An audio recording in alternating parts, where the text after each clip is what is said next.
मोचन यमुना नगर से 3 मार्च को 100 साल स्थापना दिवस है सतगुरु रविदास महाराज जी का। वहाँ जो डेरा है, आप सब संगठन में शायद कुछ गए हुए या देख लिया।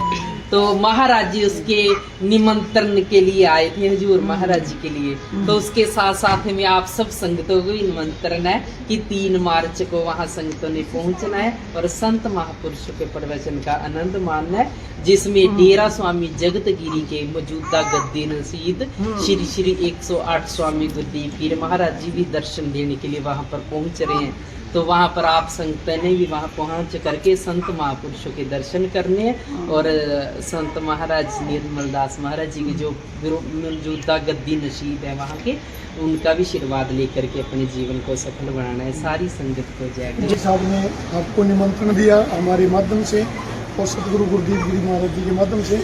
तो सतगुरु जी ही वहाँ प्रवचन करेंगे और